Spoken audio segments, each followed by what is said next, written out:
Ready to move in premium triplex villas at Bachapalli APR projects. ప్రస్తుతం మనం ఉన్నాం మంచిరేవుల వీరభద్రస్వామి క్షేత్రంలో. అందరికీ తెలుసు ఈరోజు శివరాత్రి, మహాశివరాత్రి సందర్భంగా అనేక వేల మంది, ఆ మాటకొస్తే ఇక్కడైతే 1,00,000 మంది పైన భక్తులు స్వామివారిని దర్శనం చేసుకుంటారు. పైగా ఈ టెంపుల్ని అందరూ కూడా మంచిరేవుల శివాలయంగా ప్రసిద్ధి చెందినటువంటి క్షేత్రం ఇది. దాదాపు తెల్లవారుజామున 2 గంటల నుంచి మళ్ళీ రేపు ఉదయం 2-3 గంటల వరకు కూడా భక్తులు కంటిన్యూస్గా వస్తూనే ఉంటారట. ఇక్కడ ఉన్నటువంటి మనకి ఇన్ఫర్మేషన్ ప్రకారం 500 ఏళ్ల పైబడి చరిత్ర ఉన్నటువంటి, 500 నుంచి 700 ఏళ్ల మధ్యలో చరిత్ర కలిగినటువంటి చాలా పురాతన శివాలయము. కోరిన కోరికలు మామూలుగానే శివయ్యకి తెలుసు, అభిషేక ప్రియుడు. జస్ట్ వాటర్ తోటి అభిషేకం చేస్తేనే మన కోరికలు తీర్చేటువంటి శివయ్య, పిలవగానే పలికేటువంటి దేవుడు. అలాంటి దేవదేవుణ్ణి దర్శనం చేసుకోవడానికి ఉదయం నుంచే క్యూలు కట్టి ఉన్నారు. శివరాత్రి సందర్భంగా ఈరోజు ప్రత్యేకంగా దర్శనం చేసుకుంటే మన జీవితంలో అన్ని కోరికలు నెరవేరుతాయి అనేసి ఒక నమ్మకం శివుని భక్తుల్లో ప్రగాఢంగా ఉంటుంది. అందుకే ఈరోజు ప్రతి శైవ క్షేత్రం కూడా భక్తులతోటి కిటకిటలాడిపోతున్నటువంటి పరిస్థితి. పైగా ఈ దేవాలయాన్ని అయితే తెలంగాణలో శ్రీశైలంగా, మనకు తెలుసు ఆంధ్రప్రదేశ్లో శ్రీశైలం ఎంత ఫేమస్సో, ఈ దేవాలయాన్ని అలాగే పిలుస్తారంట. చూద్దాం, చాలా మంది భక్తులతో మాట్లాడే ప్రయత్నం చేద్దాం, ఎందుకంటే వాళ్ళు చాలా బిజీగా ఉన్నారు భక్తులు. కనీసం ఈ చరిత్ర చెప్పే పంతులు గారు, అలాగే చుట్టుపక్కల విశేషాలు ఏంటో కూడా తెలుసుకుందాం రండి. 100 ఏళ్ల చరిత్ర కలిగినటువంటి ఈ శివాలయం సంబంధించిన విశేషాలను చెప్పండి. శివో నామరూపాభ్యాం యా దేవీ సర్వమంగళ వయో సంసరణాత్మం సాం సర్వతో జయమంగళం సర్వమంగళమాంగళ్యే శివే సర్వార్థ సాధికే శరణ్యే త్రయంబకే దేవి నారాయణీ నమోస్తుతే. ఈ యొక్క క్షేత్రము చాలా ప్రాచీన కాలమైంది. ఇది పురాణములో కూడా ఉన్నది. ముచ్చుకుందా నది తీరం ఉన్నటువంటి ఒక దేవాలయం. అంటే ఇది కట్టింది ఏం కాదు, ఇది ఓ గుహ. ఆ గుహ లోపల వీరభద్రస్వామి అన్నట్లు ఓ శివుడు. వీరభద్రస్వామి స్వయం అంటాడు. లింగాకారం ఇంకా ప్రాచీనది కానీ దాన్ని స్వయం అన్నాడు.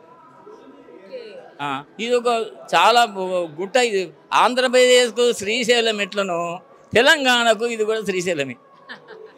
అన్ని అటువంటి వసతులు ఉన్నాయి ఇక్కడ.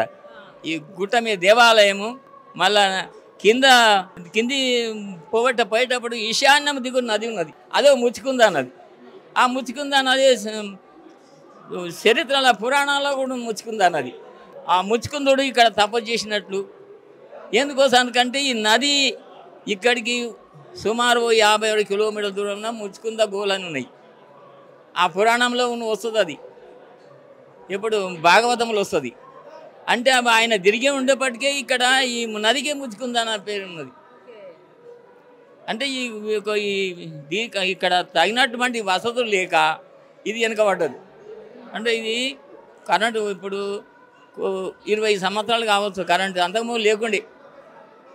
అంతకుముందు కిందికి నది నీళ్ళ నుంచి నీళ్ళు ఎత్తుకొచ్చి ఇక్కడ పూజ చేసేటోండి.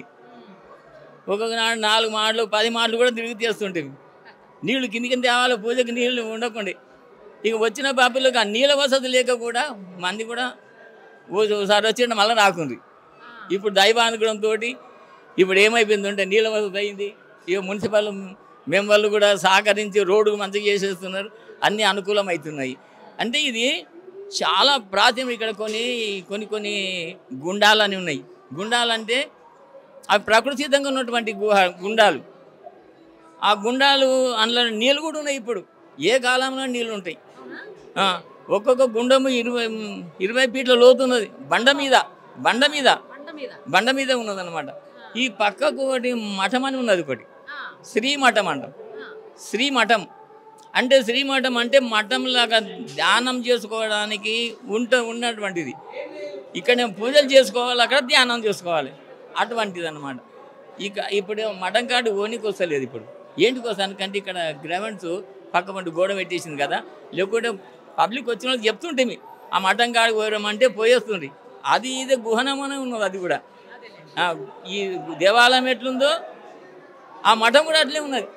అది కూడా నది పక్క పంటే ఉన్నది. అది నదికి బిల్కుల్ దగ్గర ఉన్నది. అది ఇంకా ఇదే దూరం అయితే బిల్కుల్ దగ్గర ఉంది. అది అంటే నీళ్ళ వసతి ఉంటేనే ధ్యానం చేయని కానీ నీలవసంతుని సాధులు సంతులు కానీ అక్కడ ఉంటారన్నమాట. అది లెక్క ప్రకారంగా అది నీలవసతి ఉంటేనే వాళ్ళకు అనుకూలం ఉంటుంది. అయితే ఏందనమాట, ఇక్కడ వీరభద్ర స్వామి క్షేత్రపాలకుడు అంటారు. క్షేత్రపాలకుడు ఇది లింగం ఏ కాలం నుంచో ఉన్నది. కానీ సిద్ధి పురుషులు ఏం చేసినామంటే ఈ లింగాకారం తగ్గట్టు ఇక్కడ క్షేత్రపాలకు వీరభద్ర స్వామి గురించి అఘోర మంత్రం చేసింది. అంటే ఎట్లా నీకు తెలుస్తుంది అంటే నాకు చెప్తేనే మా పెద్దలు దానికి గుర్తులు ఉన్నాయి, గుర్తులు ఉన్నాయి కొన్ని. ఏంటంటే వీరభద్ర స్వామికి మూల మంత్రం అఘోర మంత్రము.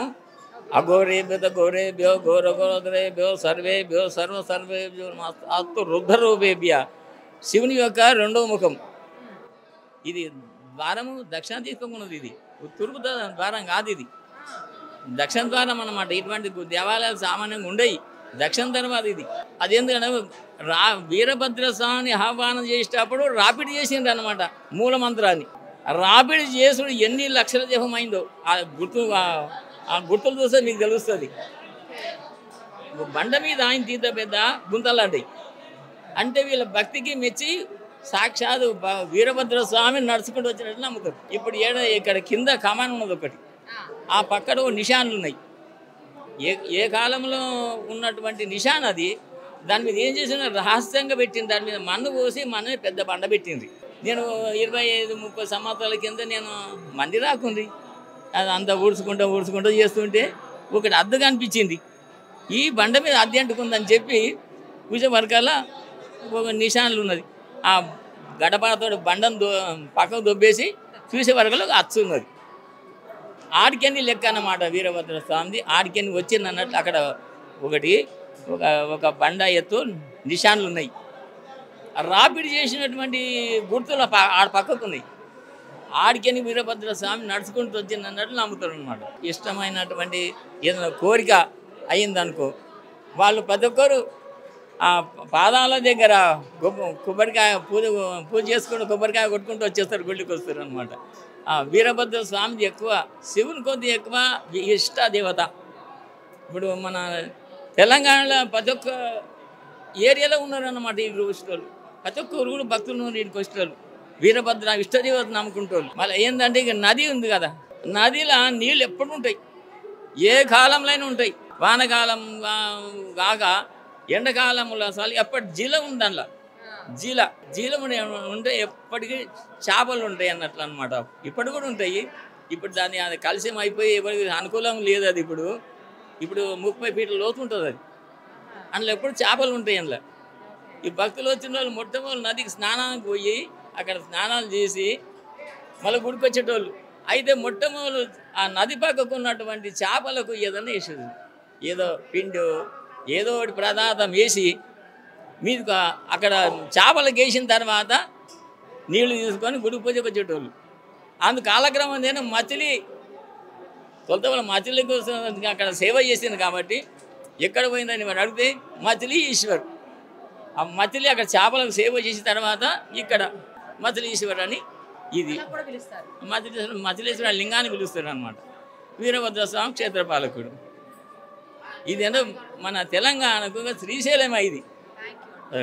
ఈ ఆలయానికి చాలా విశిష్టత ఉంది. ముఖ్యంగా ఉత్తర ద్వారం కూడా దర్శనానికి అవకాశం ఉన్నటువంటి టెంపుల్ చాలా తక్కువ ఉంటాయని చెప్తున్నారు. మీరు చాలా డెవలప్మెంట్ కూడా సహకరించారు అని చెప్పి ఇప్పుడే పెద్ద ఆయన కూడా చెప్పారు. ఇక్కడ మా మనుషుల గ్రామ ప్రజలకు, గ్రామ పెద్దలకి మరియు మా గండిపేట ప్రజలకి, మా తెలంగాణ యావత్ ప్రజలందరూ కూడా మా ఆశీర్వాద శుభాకాంక్షలు.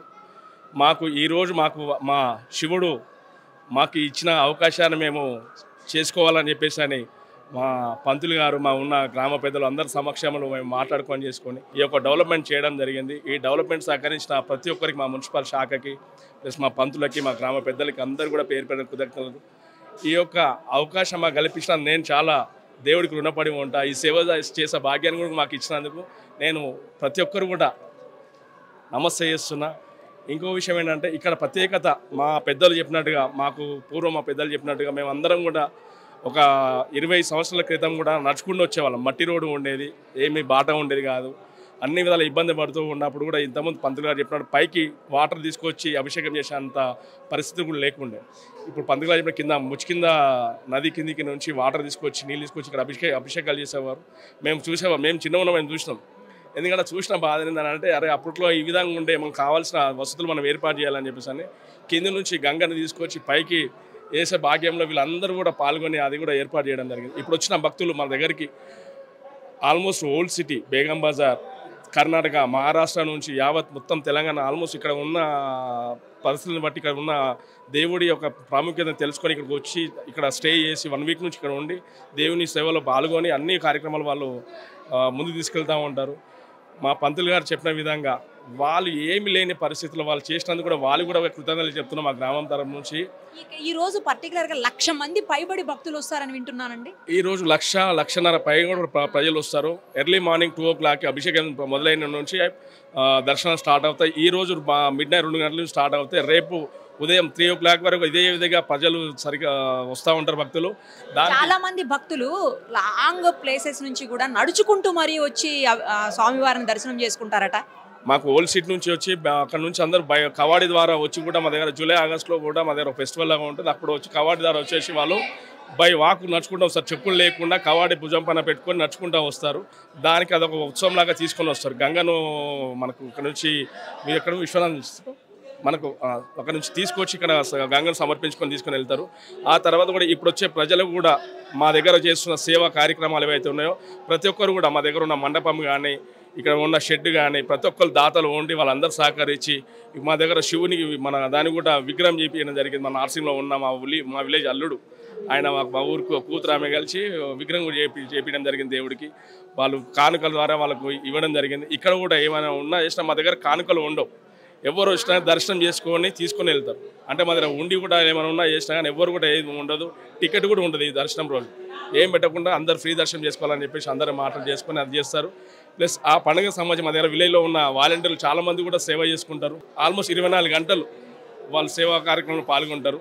ప్లస్ మా పంతులు కూడా వచ్చి అందరూ ఉండి అభిషేకాలు వచ్చిన వాళ్ళకి అభిషేకాలు ప్రతి ఒక్కరికి కూడా కావాల్సిన ఫెసిలిటీ అందరూ ప్రొవైడ్ చేస్తారు.